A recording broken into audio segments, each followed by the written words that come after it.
Wait for it. All right, recording with Zach. Take one, marker.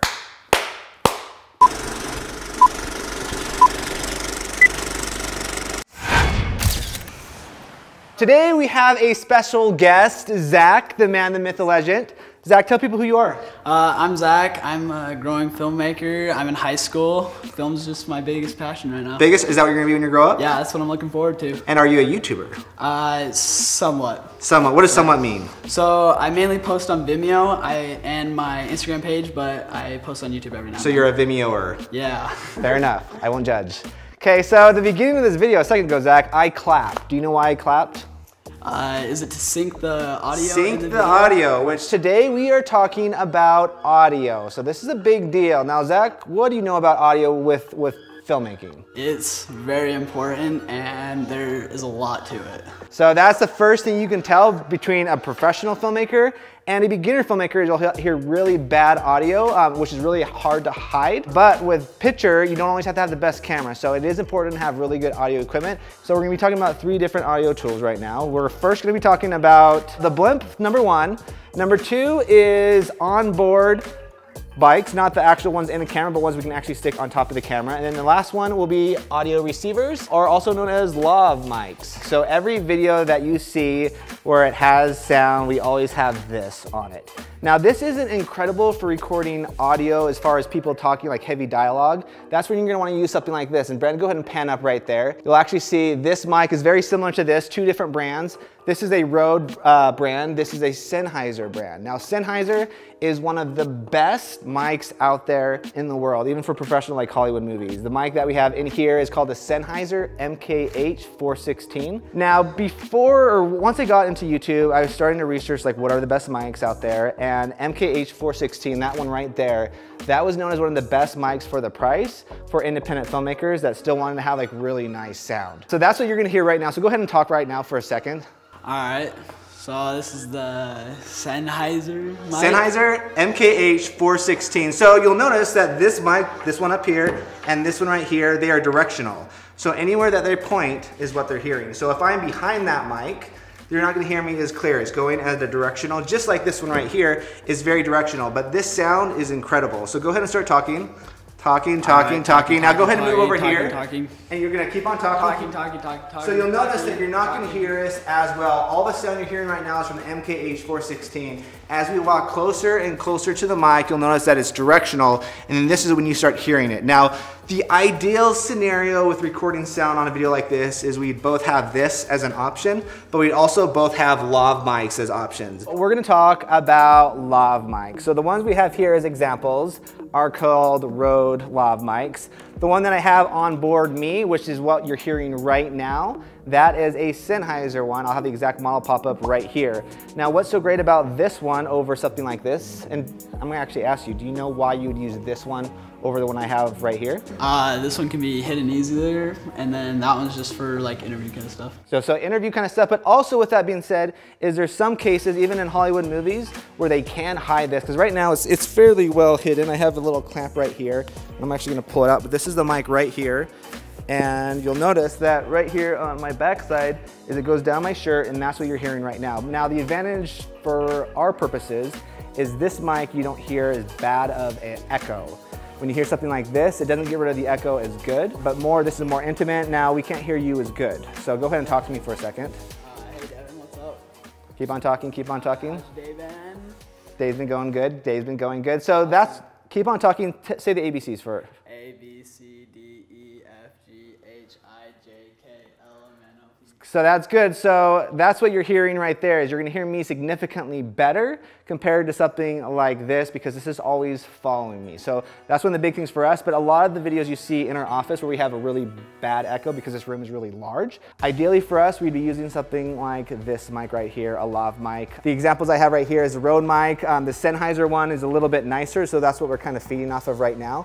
But and just to kind of explain what this is, there's 2 of these here. Why would we have 2 of these? Less cords, pretty much. Less cords, but one of them is a receiver and one of them is a transmitter. Okay. So this is considered a transmitter. Transmitter is the one that actually has the mic hooked to it. So this is what I have on me right now, is I have a transmitter. And then the receiver is the thing that actually hooks to the camera. So for our purposes right now, if you look over, Brandon, go ahead and pan that camera over to their main camera. Ta-da, wait for it, wait for it, wait for it. So you can see right now what I'm talking on, that is the receiver, and we hook it directly to the camera in what's called the hot shoe. So that's what you're seeing right there. So go ahead and pan it right back over here. So let's just say we're gonna film an interview with somebody. I'm going to go ahead, take this off. Instead of using this as my main mic, I'm now going to use this, and I can just clip this on right on there, record audio. Now, the downside of this, if we're just gonna follow one person for an interview, this is gonna work amazing. For a lot of our videos though, we're out on location, we're interviewing a ton of different people, so it doesn't make sense to constantly be hooking the mic up to every person. We definitely get better audio, but it's not as convenient. Right now, once again, we have the MKH416 hooked up. This was the best mic that I could find online for the price with the quality as far as what you're going to get. Something like the mic that's in there, it was $1,000. So they're a little spendy, but the audio is gonna be far superior to everything that we have here. Now that is just for the actual mic itself. Now here I have a different brand one, I have a Rode one, which is also a very high quality. When you're going outside, if you just have the mic, you're gonna have most of the time wind interference. So that's the purpose of the blimp. If we actually look inside right here, you're going to see the mic itself. So it is completely in the middle and is just kind of hanging on by a couple different plastic hooks, and that gives us the best audio possible. For filming in a room like this, we don't need the blimp because we're not having wind interference or anything else interference for that matter. But this is going to sound substantially better than anything else out there, especially when you're going outside. I'm gonna go ahead and close this up. If we're just doing like a sport montage video where we're kind of jumping all over the place, I'm not gonna have a guy running around with me following me with like a big boom pole. But when we're doing a narrative storytelling video, this is when we're gonna use something like this. So we just did one recently that you actually were in, the Lego video. And we also did a big Fortnite video. It was all narrative stuff dealing with real actors where we were actually setting up the camera, setting up the shot exactly how we wanted it. That's when we're using something like this, is when we can actually have the shot planned out. Someone could be hanging up above you and getting the best audio possible. That's usually the reason why we would use this mic over another reason. And usually too, it comes with the budget. If we have a bigger budget where we can have a couple audio guys running around, that's when we're going to use it. You have these mics, that's great, but you also have to have something to record into. These take what's called an XLR cable, which the cables, we only had one cable at our office. I'll have you come over here for a second, Brandon. So you'll have the audio cable. Now this, generally speaking, will record straight into the mic, but this one's more of a fancier, it's called the boom pole. So we have the audio go straight into a little connector right here.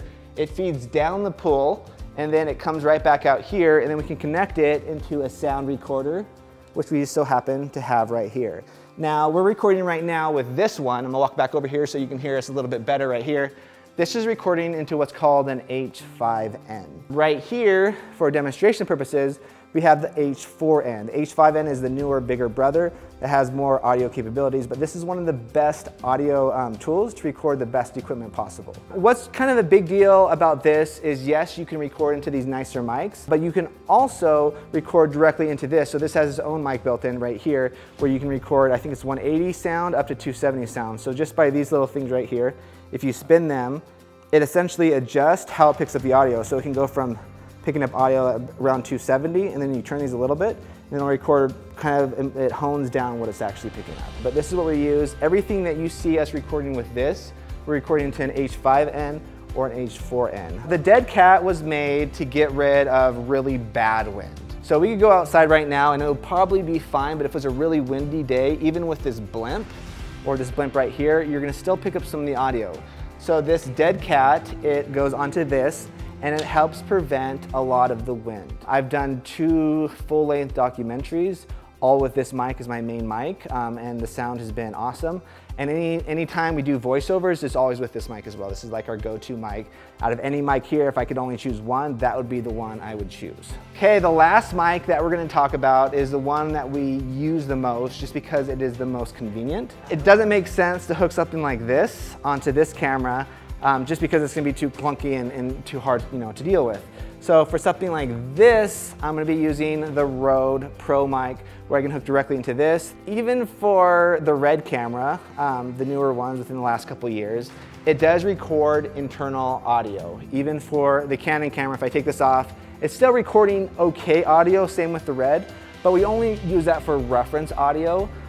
we always hook these now to either one of our cameras. Even if we're not gonna use the audio, we like having the option of potentially using the audio. Red doesn't have an option as far as to hook on a mic like this. So what we use is called wooden camera. I'll have a link down below. But we've hooked that to our Red, and then all we do is in every shoot that we do, even on these bigger ones, we're still using this as reference audio. So I can hook in a Rode Pro mic, then I can hook the cable straight around right here. There's an audio spot right there, if you see that.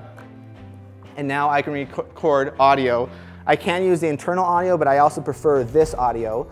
And then if we're doing something higher end, like this works okay for recording like people talking, like you and me talking, but something like this up here, the boom mic, is gonna work a lot better.